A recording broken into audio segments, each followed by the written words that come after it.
ታዬ ደንዳናዶ እንደ ዳንኤል ክብረት ልጅ ያላቸው፣ እንደ አዳነች አበቤ ባለትዳር ናቸው። እንደ ሽመልስ አብዲሳ አባት፣ እንደ አዲሱ አረጋ ባል ናቸው። እንደነሱም የመግደያ ስልጣን፣ እንደነሱ የመክበሪያ ወንበር ነበራቸው። እንደ በለጠ ሞላ ጥልቀት ያለው ሆድ፣ እንዳገኘው ተሻገር የማያሰላስል አንጎል፣ እንደ ተመስገን ጥሩነህ የሚገረድን ማንነት ግን አልፈጠረባቸውም። ለዕለት ጉርሳቸው ቀለብ፣ ለዓመት ልብሳቸው ቶክሲዶ መቀያየር የሚችሉበትን እንደ ሌሎቹ ተኮፍሰው የሚኖሩበትን ሕይወት ተጸየፉት። እናም እንደ ብርሃኑ ጸጋዬ፣ እንደ ብርሃኑ ጁላ፣ እንደ ብርሃኑ ነጋ የአገርን ብርሃን እየነጠቁ መቀጠልን አልወደዱም። ሁሉንም ጥለውት የሕዝብን ሕመም መታመም ጀመሩ። መንግስት በሰጣቸው ቤት እየኖሩ፣ መንግስት ባሰማራላቸው ጠባቂዎች እየታጀቡ፣ መንግስት በሰጣቸው ጠመንጃ እየተጠበቁ በንጉሥ ላይ ብዕር መዘዙ። የራሳቸው መንግስት አብረውት የቆሙና የደገፉት መሪ ስለ ሰላም ብሎ አበክሮ እንዲሰራ ደጋግመው በሚዲያ ጻፉ፣ ተናገሩም። ይህ ሰላም ላይ ማመጽ እንጀራዬ ስልጣኔም ነው ያለውን አገዛዝ ክፉኛ አበሳጨ፣ አሳዘነ፣ አስቆጣም።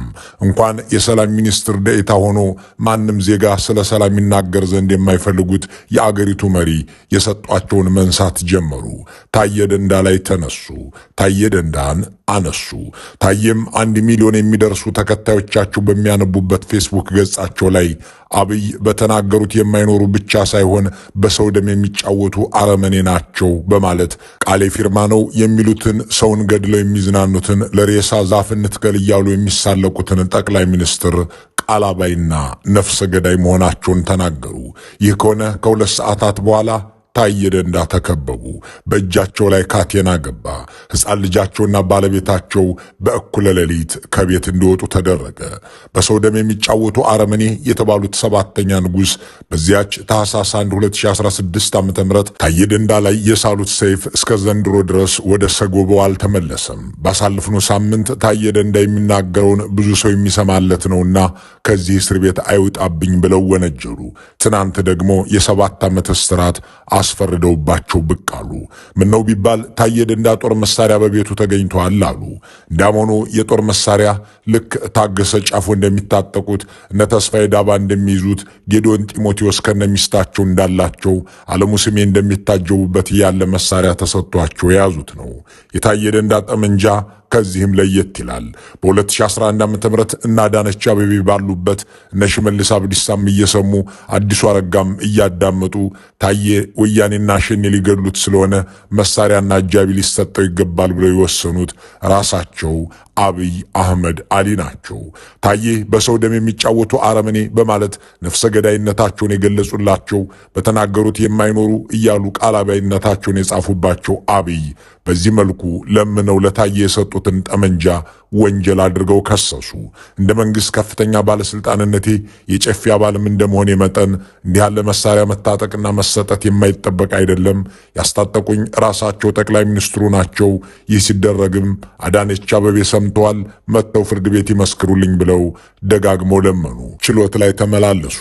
ጠቅላይ ሚኒስትሩም ለምስክርነት ተጠሩ፣ ቀሩ። ከንቲባዋም ነይ መስክሪ ሲባሉ እንዴት ያለ ድፍረት ነው አሉ። ከፍርድና ፍትህ በላይ የሆኑት ሰዎች ታዬን በሰጧቸው መሳሪያ ከሰሱና 7 ዓመት እስራት አስቀጧቸው። ይህንን ትዕዛዝ የሰጡት ዳኞች፣ ይህንን ፍርድ ያስተላለፉት የተከበረውን ጥቁር ጋውን የለበሱ ሰዎች ፍትህና ሕግ ብቻ ሳይሆን ሞራልም የላቸውም የሚለውን ትተን ለአፍታ ስናስብ ቀጣዮቹ የዚህ ኢፍትሐዊነት ሰለባ እነሱ የመሆናቸውን አይቀሬነት እናስብ። እያንዳንዱ ባለስልጣን ከታዬ ደንዳ በላይ ለአብይ ሊቀርብም ሊሰራም አይችልም። ከሳቸው የላቀ ለአብይ አህመድ የተሟገተ አልነበረም። ሆኖም ሲበቃቸውና ሲገባቸው ለፈጸሙት ሁሉ ንስሐ ገብተው ይቅር በሉኝ አሉ። ከዚያም ውግንናቸውን ሰላም ከጠማው ህዝብ ወገን አድርገው ስለ ሰላም ጠየቁ። ታዬ የሚታዩበት ቦታ የአገርን ክብርና ሰላም የሚነሳ መሆኑን ሲገነዘቡ ልክ አይደለንም በማለታቸው ዛሬ በእስር ቤት ውስጥ ይገኛሉ። እንዳም ሆኖ በተደላደለ አልጋ ላይ ከሚተኙት አውሎ አብዲ የተሻለ እሳቸው እንቅልፍ ይወስዳቸዋል። አድርባይነትን አሽቀንጥሮ የጣለው ሰብዕናቸው ከለገሰት ሁሉ የተሻለ ነጻነት አጎናጽፏቸዋል። ከሆድስ ህሊና ይሰፋል ብሎ የቆረጠው ማንነታቸው ከአህመድ ሺዴ የላቀን ሞገስ ሰጥቷቸዋል። በእርግጥም የታሰሩት ታዬ ሳይሆኑ እነ ኢዮብ ተካልኝ ናቸው። እነ ብናልፍ አንዱዓለምና መሰሎቻቸው ናቸው። ቁም ነገሩና ቀጣዩ ጥያቄ እንደ ታዬ ደንዳ የሚሆነው ሌላ የአብይ አህመድ ታማኝ ሰው ማን ነው የሚለው ነው። አብይ አህመድ ጓደኞቻቸውን እየቀረጠፉ ሲበሉ ታዬ መጀመሪያቸው አይደሉም። ለስልጣን እንዲበቁም በስልጣን እንዲሰነብቱም ያደረጓቸውን ሁሉ አንድ ባንድ እየበሉ እያሰሉ በነ ዓለም ፀሐይ ጳውሎስ፣ በነ ቢለኔ ስዩም፣ በነ ኤርጌጎ ተስፋዬ፣ በነ መቅደስ ዳባ ተከበው ቀርተዋል። የጠቅላይ ሚኒስትሩን ስልጣን ያጀቡና ያደላደሉ ሁሉ ቀስ በቀስ ሲጣሉ፣ እነ ክርስቲያን ታደለ ሲታሰሩ፣ እነ ዮሐንስ ቧያሌው ሲወረወሩ፣ እነ ለማ መገርሳ ሲባረሩ፣ እነ ታዬ ደንዳ እንዲሁ ሲሆኑ ቀጣዩ እኔ ብሆንስ ብሎ የማይጠይቅ ባለስልጣን የዛፍ ላይ እንቅልፍ ወስዶት እንደ እባብ አይኑን ገልጦ ይተኛል። እንዲያም ሆኖ የመትረፍ ዕድሉም ብዛም ነው። የትኛውም የአሁኑ የአብይ ባለስልጣን ከለማ መገርሳ በላይ ውለታ ሊውል አይችልም። የትኛውም የአሁኑ የአብይ ሹም የነ ዮሐንስ ቧያሌውን ያህል ያደረ የአብይን ስልጣን እንዲጸና ጦርነትን በድርድር ማቆም የለባቸውም እያለ የተሟገተ ከክርስቲያን ታደለ የላቀ ድምፅ ሊያሰማ አይችልም። የአብይ ስልጣን ምንጭ በሰው ደም መጫወትና ቃል አባይነት መሆኑ እስኪገለጥላቸው ድረስ ታዬ ለአብይ አህመድ ንግስና ቆመው ሞግተዋል።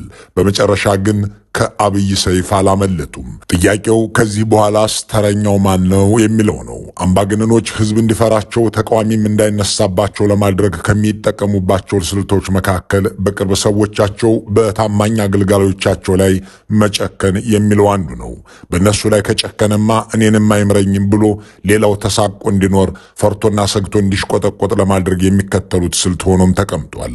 ዘ ዲክታተርስ ሃንድቡክ የተባለውን መጽሐፍ ያስነበቡት ብሩስ ቢኖና ባልደረባው ይህንን ያስረግጣሉ። አምባገነኖች ለስልጣናቸው ሲሉ እንኳን የቅርብ ሰዎቻቸውንና እነሱ ሹመት የሰጧቸውን ሰዎች ይቅርና ቤተሰባቸውን የሚገድላሉ ይላሉ ደራሲዎቹ። በኦቶማን ቱርክ ዘመን የነበረውንና 19 ወንድሞችን የገደለውን መሐመድ ሶስተኛን ምሳሌ በማድረግ ከአገሩና ከህዝቡም ከጌታውም ሳይሆን የሚቀር አያሌ ሹም ለዕለት ድሎቱ ብሎ ህሊናውን ባሪያ ሲያደርግ ከኖረና ካገለገለ በኋላ ሲወድቅ የሚያነሳው የለም። ቀድመውም የሚንቁት አስቀድመውም የሚጥሉት ራሳቸው ሿሚዎቹ ናቸው።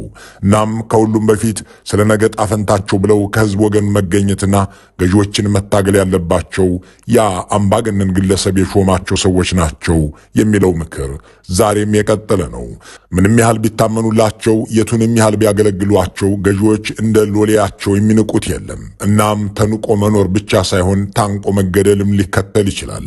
አምባገነኖች የማይረካ የስልጣን ጥማት፣ የማይጠረቃ የሀብት ስግብግብነት ያጠቃቸው ናቸውና ማንንም አይምሩም።